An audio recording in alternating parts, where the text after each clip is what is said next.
강화도 조약의 부속 조약을 우리가 한번 살펴보도록 하겠습니다. 자, 여러분들 이쪽 파트가 약간 어려움을 느끼는 친구들이 좀 있단 말이에요. 그래서 한번 봐보도록 할게요.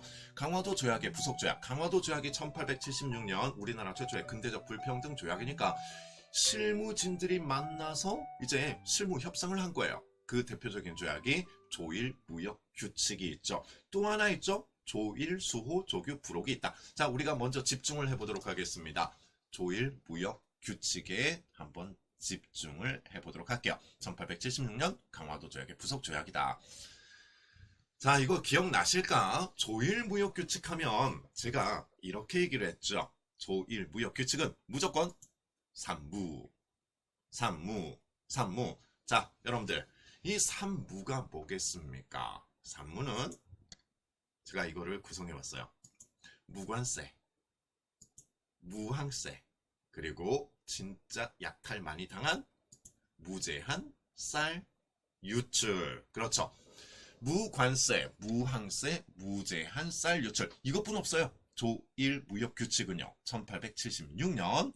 자, 그러면 이게 조일 무역 규칙의 전부인데 요게 이제 조금씩 개정이 될 거란 말이에요. 그 라인을 좀 보셔야 돼요. 여러분들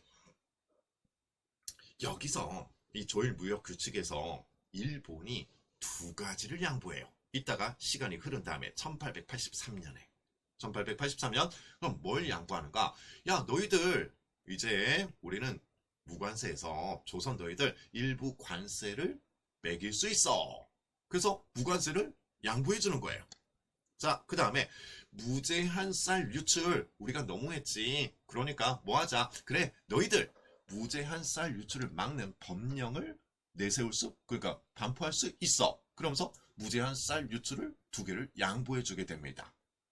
자, 그러면서 결국 무슨 조약으로 넘어가게 되겠습니까? 조일 무역 규칙을 개정하는 거죠. 알고 보면 그게 조일 통상 장정이 되겠죠. 조일 통상 장정 연도 확인 부탁드려요. 조일 무역 규칙이 76년, 그 다음에 조일 통상 장정이 1883년 되겠습니까? 자, 그러면 이 조일 통상 장정은 아니 무관세에서 관세로 무제한 쌀 유출을 막을 수 있는 법령을 만들 수 있어. 무제한 쌀 유출을 막는 법령을 우리가 만들어요. 그래서 반포를 합니다. 그게 방곡령이 되겠죠. 다만 1개월 전에 통보를 해줘야 된다는 것. 자, 어쨌든 그럼 조일 통상 장정에서 두 개를 양보해 준 거예요. 얘네들이 뭘 갖고 싶었다. 이미 청나라는 조청, 상민, 수령, 무역, 장정에서 가지고 갔던, 그리고 미국이 최초로 그 조항을 심어놨던 그거를 가지고 싶었다라는 거죠. 네, 맞습니다.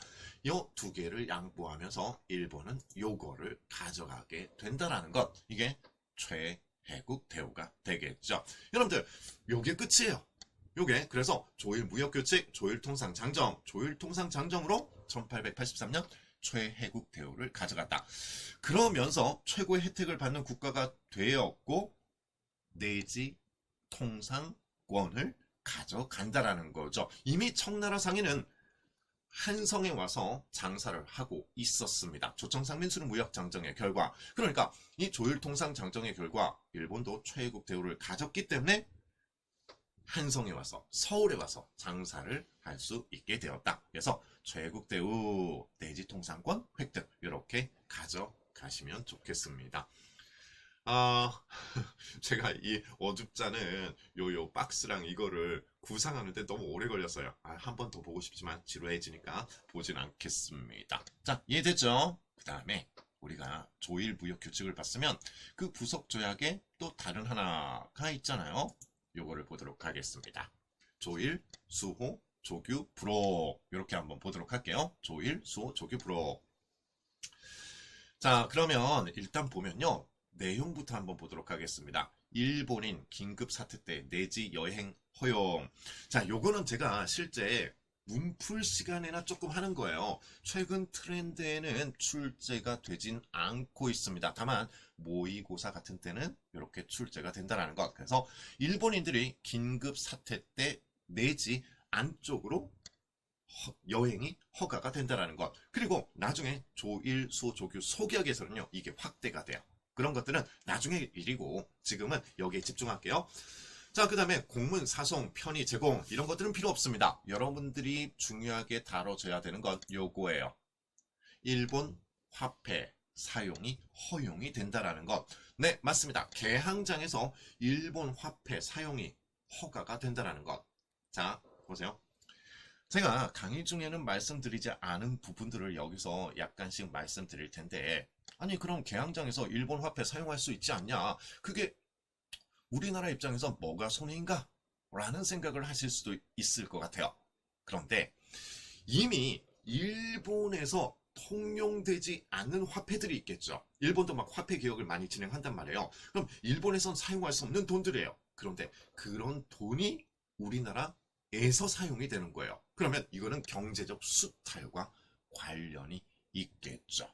그러니까 예를 들어서 그런 거예요. 우리가 만약에 어떤 다른 나라 개항장에 가서 우리나라 원화를 쓸 수 있다. 근데 이미 우리나라에선 쓸 수 없는 그 통화 가지고 쓴다는 얘기예요. 그러면 이거를 받는 조선 상인들 혹은 뭐 이런 조선인들은 다 망하는 거예요. 그래서 저거는요, 불평등입니다. 일본 화폐 사용 허용한다라는 것. 자, 그 다음에 또 있죠. 요거 중요합니다.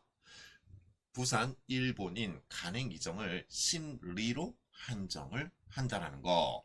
자, 여러분들 여기서 우리가 조금 봐야 되겠습니다. 일단 쭉 보고 볼게요. 자, 5조 보세요. 개항장에서의 조선인 임고의 허용. 별거 아닙니다. 조선인 임고의 허용이 뭐냐면 임용 노동자를 고용할 수 있다라는 거예요. 개항장에서 지네들이 상점도 열고 뭐 하니까 노동자 고용할 수 있다라는 것. 그 다음에 뭐 일본의 묘지 인정, 그리고 일본 상품 자유 인정. 이거는 뭐 참고만 하시면 되겠고요. 중요한 건 저기서 7조와 4조예요. 이게 조일소 조규 부록과 관련된 가장 큰 핵심이라고 볼 수가 있는데, 자 보세요. 그러면 우리가 좀 집중적으로 봐야 되는 건 저 4조예요. 간행 이정 심리로 한정하였다. 이건 개항장의 범위를 얘기하는 거죠. 그러면 개항장의 범위는 심리래요. 자, 이렇게 심리가 되겠습니다. 직경 심리를 개항장의 범위로 삼는다라는 것. 그러면 요런 개항장 안에서는요, 어떤 애들이 들어와서 살 수 있는 거예요. 점포를 꾸릴 수 있습니까? 상행위를 할 수 있습니까? 얘네들이에요. 보통 우리나라에 많이 들어왔던 애들이 청나라 애들과 일본 애들이 되겠죠. 그래서 청상인 혹은 일본 상인들 아니면 일본인들, 이 개항장 심리 바운더리 내부에서 점포 개설, 그 다음에 상행위를 많이 하게 된다는 것. 자, 이거를 간행이정 심리라고 하는 거예요. 그런데 요 간행이정 심리 이 안쪽을 부르는 말이 있어요. 이 테두리 안쪽을 부르는 말을 뭐라 부르냐면 이거를 거류지라고 얘기를 합니다. 저 원 안쪽 있죠? 심리 안쪽을 뭐라 부른다? 거류지라고 얘기를 하는 거죠. 그래서 청상인, 일본 상인들은 개항장 심리 바운더리 안에서 거류지 무역을 행하는 거예요. 청나라 물건을 조선 상인들이 구입해서 내지에 가서 팔고, 일본 상인 물건들을 구입해서 조선 상인들이 어디 가서 내지에 가서 파는 거예요. 이렇게 중개무역으로 조선인들, 상인들도 성장을 하게 된다는 것. 가장 대표적인 중개상인들이 객주, 여각 혹은 시전 상인들도 있었다는 것. 자, 허나 얘네들의 꿈이 있다는 거죠. 요 심리에서 더 넓히고 싶다는 것. 그러니까 청나라 상인들도 내지에 들어가서 장사하고 싶고, 일본 상인들도 내지에 들어가서 장사를 하고 싶다라는 거예요. 결국 이루어냅니다. 자, 청나라 상인들이 내지에 가서 장사를 합니다. 뭐로? 조청, 상민, 수령무역, 장정으로 실질적인 내지 통상권이 나타나게 되는 거고요. 조청, 상민, 수령무역, 장정에서는요, 한 두 가지 정도는 꼭 기억하셔야 돼요. 이거는 첫 번째, 임오군란의 결과물입니다. 임오군란의 결과물이고요. 그 다음에 두 번째는 내지 통상권에 있다는 것. 청상인들은 한성에 와서 장사할 수 있고, 조선 상인들도 북경에 가서 장사할 수 있다는 거예요. 한 번 더, 조청상민 수령무역장정은 임오군란의 결과물로서 내지 통상권과 관련이 있다. 청상인은 한성에서, 조선 상인들은 북경에서, 베이징에서 장사할 수 있다. 그래서 내지 통상권이 발효가 됩니다. 자, 여기에 대해서 이제 일본 애들도 밖으로 나가고 싶잖아요. 아니, 정상인들 막 나가게 되어 있는데, 그래서 일본 애들도 나가기 시작하는 거예요. 허나 아직 브레이크가 걸리게 됩니다. 이게 조일수호조규 속약이 된다라는 것. 그러면 조일수호조규 속약은 어떤 규정이 들어가 있는가? 일본인들은요, 일본 상인들은 청나라 상인들처럼 한 성으로 쭉 들어올 수는 없었어요. 단계가 있습니다. 이 계양장 10리에서 조일수호조규 속약으로 50리, 그리고 2년 있다가 100리까지 확장을 약속받습니다. 그런데 얘네들이 참겠습니까? 안 참지?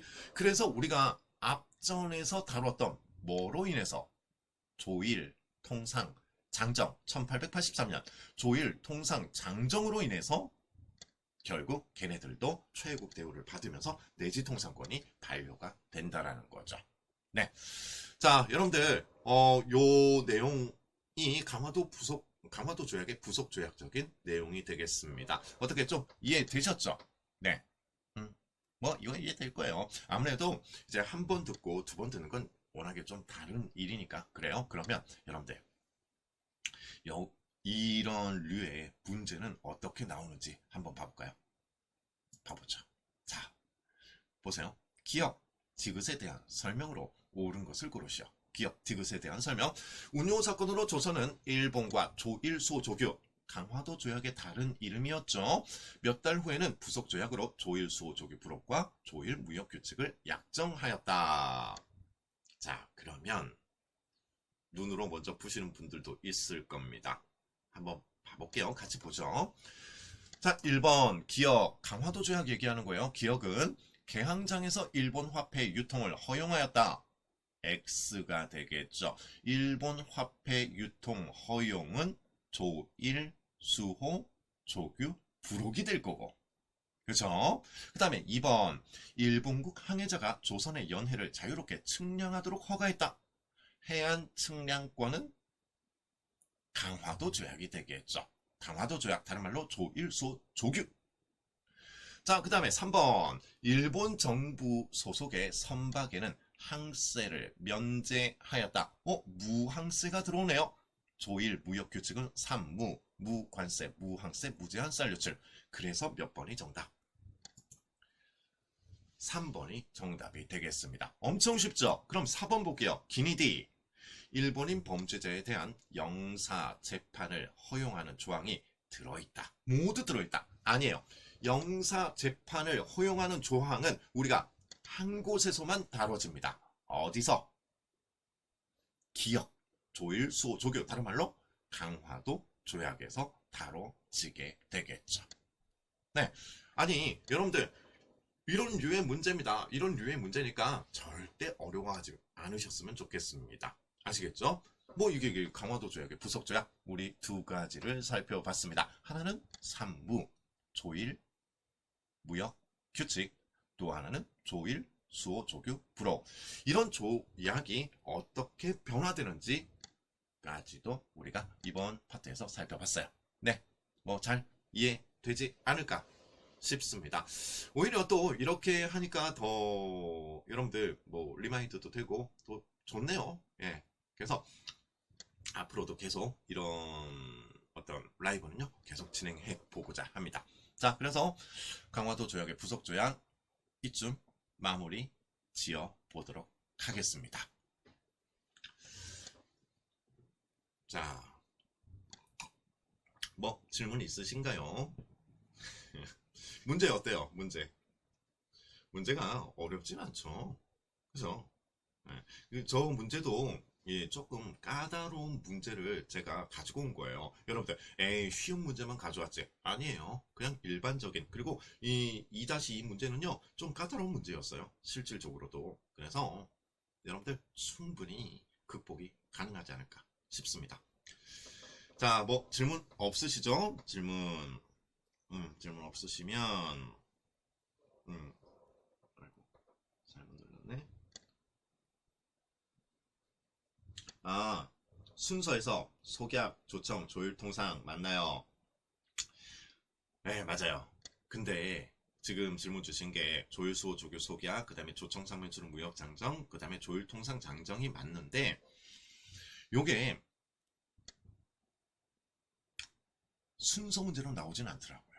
이제까지 기출에서는요. 그래서 우리는 그거를 빼고 그냥 요 파트에만 그냥 집중하셔도 무방하겠습니다. 그리고 아시죠? 지금 트렌드는 또 그쪽 라인이 아니라는 거. 네. 순서는 그렇게 중요하진 않아요. 왜? 왜냐하면 예전에 출제자들이요 엄청 욕 먹었어요. 아니 우리 조선시대 배웠었잖아요. 조선시대 성종 때 신숙주가 해동 제국기를 썼잖아요. 그때 기억나십니까? 제주 목사로 가다가 막 넘어가 버렸잖아요. 그래서 이제 명나라를 통해서 귀국했던 사람이 있습니다. 성종 때 누구? 최부. 아니 둘 다 성종이에요. 둘 다 신숙주의 해동제국기, 그 다음에 최부의 그쵸 표회로 이런 것들이 있으니까 그래서 진짜 기가 막히게 욕을 먹었었어요, 출제자들이. 그래서 요즘은 좀 잘 안 내는 것 같아요. 물론 근현대사 파트에서 국가총동원령과 육군 지원병제가 있었는데 그거는 몇 개월 차이였더라? 3개월인가 4개월 차이로 이렇게 문제가 나온 적도 있긴 있습니다. 그렇게 나오는 부분이 있고 그렇게 안 나오는 부분들이 있으니까 이쪽은 걱정 안 하셔도 될 것 같습니다. 아니면 문제풀이 시간에 또 제가 조금 더 말씀드리도록 할게요. 자, 이쪽 강화도 보석조약은요 이렇게 마무리를 하고요.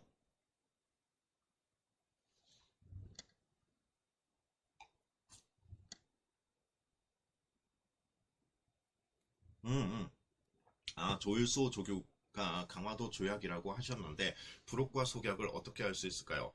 아니 조일수 조교가 강화도 조약이랑 같은 이름. 그러니까 강화도 조약의 부속 조약들은 내가 뭔 말을 하고 있는 거지? 조일수 조교가 강화도 조약이에요. 그냥 강화도 조약. 그리고 조일수 조교 부록, 그 다음에 조일수 조교 속약. 이건 아예 그렇게 고정된 명칭이 있는 거예요. 그러니까 강화도 조약, 조일수 조교 부록, 그 다음에 속약 이렇게 넘어가잖아요. 그런데 이거를 다른 세팅으로 해놓으면 조일수 조교, 그 다음에 부록, 속약 이렇게 가면 돼요. 명칭을 바꾸지는 않습니다. 뒤에는요. 그러니까 헷갈려 하지 않으시면 될 것 같아요. 답이 되나 모르겠다.